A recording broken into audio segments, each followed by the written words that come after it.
I make and I customize candles. I do hand engraving and I do personalized gifts for people. My business also includes working a lot with rhinestones. So bedazzling like your glasses, your mugs, shoes, wedding shoes. With the handbags, for instance, there's different processes that go into different handbags, if that makes sense. So for one handbag, you crochet, you put it together, it's done. The other handbag, you have to cut a certain type of yarn at a certain type of yarn and at a certain size so that it comes out a certain type of way. And self-sabotaging. I needed to trust in my creativity. I needed to be confident with who I am as a person. You know, the business kind of has forced me to step out of my comfort zone, go approach people and talk to people about my business.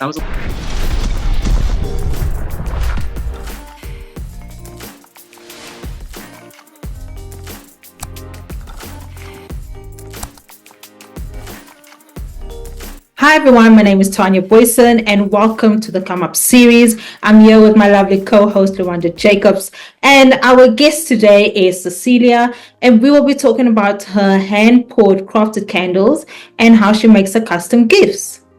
Oh, welcome, Cecilia, and thank you for doing this episode with us. Thank you so much for having me, guys. I'm really excited. So let's jump into the first question that we have for you. What was the spark that got you interested in your current business?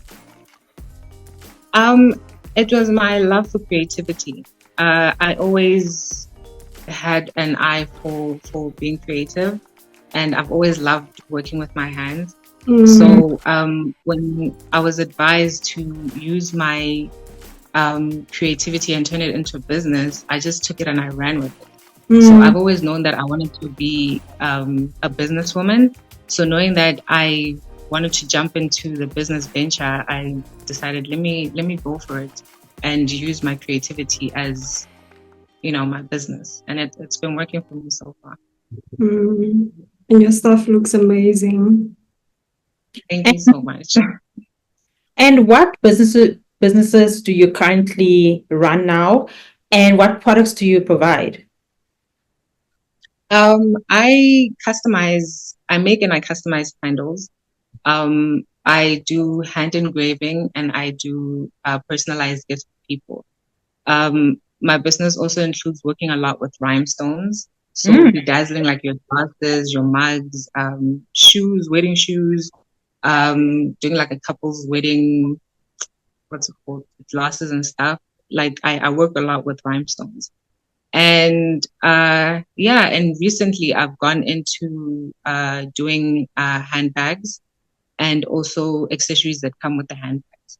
So it's all around customizing, and some of the products I make them from scratch. So yeah. Tell us, how do you hand pour a candle, and what is the process of making a candle? Well, you start off with wax. You need specific type of wax for specific type of candles. You melt it down and you add your scent or your coloring, depending on whatever the person is looking for, whatever you're trying to make.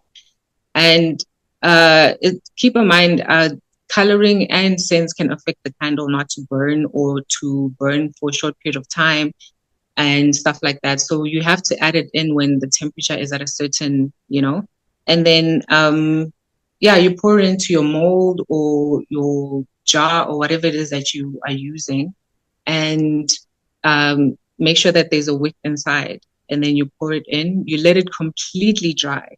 And then you can take it out and customize it whichever way you want, or you can, sculpt it. There's a lady on Instagram, I forgot her handle, sorry.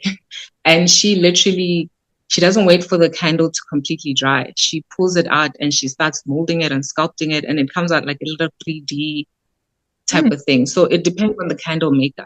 I personally, I don't sculpt, but I do make them from scratch, and I customize them by, putting pictures or bedazzling them, or it depends on what the person is looking for. So yeah. So interesting. Very interesting. And what is unique about poured candles, and what are the benefits? Personally speaking, I think the one thing that makes my business and my hand poured business very unique is the fact that you get to choose what type of candle you are looking for. So are you looking for a big candle, a small candle, a blue candle? You know, you get to choose the color, the sizes, the shapes, you get to choose the scent, and you also get to choose, you know, whatever it is that you're looking for, whatever specific thing that you want, you get to pick that yourself. I've been working with this one lady. She does events, weddings, parties, the works. So she always comes to me with, okay, I'm looking for this, and that's exactly what I do for her. So I think that's what makes it very unique compared to, you know, just your average candles. You get to decide what it is that you are looking for. Okay. Okay. Yeah. So can we talk a little bit about your bags and your glass engravings and stuff like that? What is the process, or what process do you use in making your handbags and then also your engravings? And the second part of the question, what is the estimated time to make one handmade product? There isn't really a process when it comes to handbags and the engravings. Unlike, you know, your candles, it's like step one, melt the wax, step two, you know. With the handbags, for instance, there's different processes that go into different handbags, if that makes sense. So for one handbag, you crochet it, you put it together, it's done. The other handbag, you have to cut a certain type of yarn at a certain type of yarn and at a certain size so that it comes out a certain type of way. And you work with different materials. Today you're working with this material, tomorrow you're working with that material. So there isn't really anything specific that, you know, specific processes that I go through when it comes to handbags.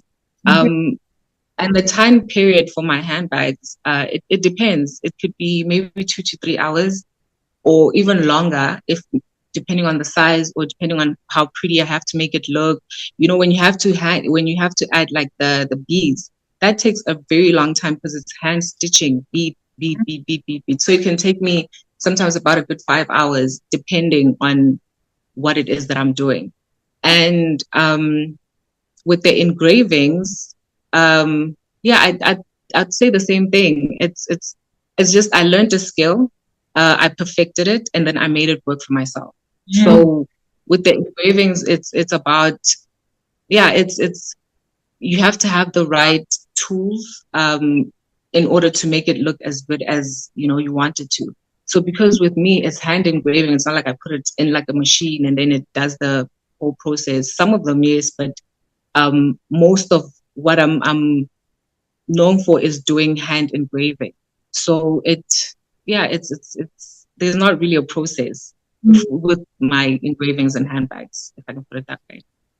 Okay. Yeah. So, what have you struggled with the most while operating your business? You know, people actually think that running a business is easy. It's really not that easy. You think you know until you get into the business and you're like, oh snap, I really don't know. I've had to learn certain things all over again. It's like learning how to walk again. You know, you have to go back and teach yourself about how a business runs, how to do certain things so that you can succeed. But personally speaking, the one thing that I struggled more than anything would definitely be I wasn't confident in my work and I self-sabotaged. So if you're not confident in what you're doing, how do you expect the rest of the world to look at your work and say, oh, this is pretty, if you don't see it for yourself? So in as much as I would have the creativity, I have the picture in my mind and I know this looks nice, but does it really, you know? So I always self-sabotaged. I had to go back and learn more about the financial part of the business and how to make things work, how to make sure that at the end of the day, I make a profit. I also had to stop caring so much about what the rest of the world thinks. Shut out the whole world so that I can be able to concentrate on what I'm doing and be super confident in it. So I think those are the things that that really, you know, I struggled with when I started. So, Okay. Okay, so what would you then say have you learned in your business that has helped you grow in your entrepreneurial journey? Um, like I said, with being with self-sabotaging, I needed to trust in my creativity. I needed to be confident in who I am as a person. You know, the business kind of has forced me to step out of my comfort zone, go approach people and talk to people about my business. I was always like, what if I go and talk to people and they think I sound stupid or I sound Yeah. silly or, you know, and I had that all the time in the back of my head. So immediately when you want to talk, it's like, never mind, let me just leave it alone. And it forced me to go out there and talk to people, to approach people, go into people's for instance, stores and say, listen, I would like to put my product on your shelf. And if they say no, then they say no. And if they say yes, they say yes. But whatever it is that I was thinking about, oh no, but what if they say no? Most of them were really pretty interested. They found my products to be very unique, and it actually worked for me.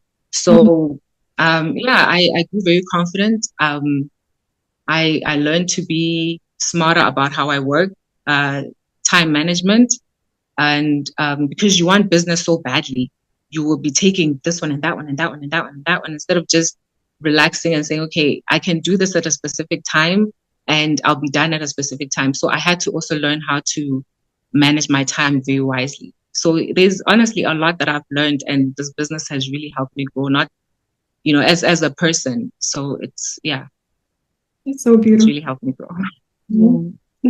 Indeed, it is. So, what are your long-term goals and your aspirations for yourself and your business? I think I would definitely like to see my products in different stores in South Africa or in Africa as time goes by. I think there's a potential for me to grow to that extent because I do things that are very different from other people. And I would also, you know, like I said, I always wanted to be a boss lady. So I'd definitely like to have more people under me and become that person who now is employing more people. So those are the two things that I really want more than anything. Like that's actually what I'm really working hard for. And yeah, like I want my business to grow. I want to be, how do I say it? Like I want to take over the customizing business. I don't mean sound, you know, but I really do. Like that's the image that I have in my head. I want that for myself. And I feel like as time goes by, the way I've been progressing in my business, the way I've been doing things, I've been learning, I've been, you know, I haven't been a person who isn't teachable. If someone comes to me and says, listen, I think if you do this, it might work, I try it because I want to succeed. So I really want to grow big, and I really, in the next couple of years, the goals that I've set up for myself, if I keep up at it, I definitely do see that for my business and myself. That's amazing. That's amazing. Love Yes. And which stores would you like to see your products first? Like your at home, your Mr. Price home, really fancy places. Because I think it would stand out. Like they literally do sell really beautiful things. So I think being incorporating my business with theirs, it would really, you know, it would stand out. So yeah, those are the places that I think would my candles and some of my products would really sell. So yeah, I think places like that. Yeah, like your Woolies, dream big. So yeah. No, it's definitely possible. It's definitely possible. Where can people find you? They can find me on Instagram at Ouro.inc, Ouro.inc.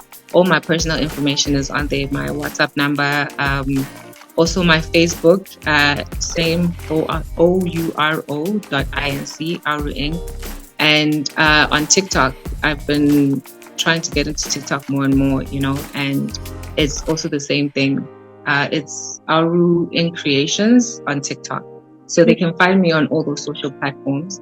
And every single thing that they're looking for, be it my phone number to call and to WhatsApp, you can get it all there, and my email address.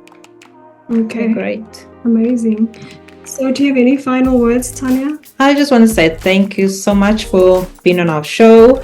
And I just wish you all the best and I'm sure your products will definitely end up in one of the stores. Thank you so much. I really appreciate it. And thank you guys so much for having me. Truly, honestly. Cool. So all the best, Cecilia, and thanks for being here, guys. If you enjoyed this episode, please like, comment down below, and subscribe to our channel. Make sure to put on the post notification so that you can get a notification every time we upload a new video. We'll see you guys in the next video. Bye. Bye.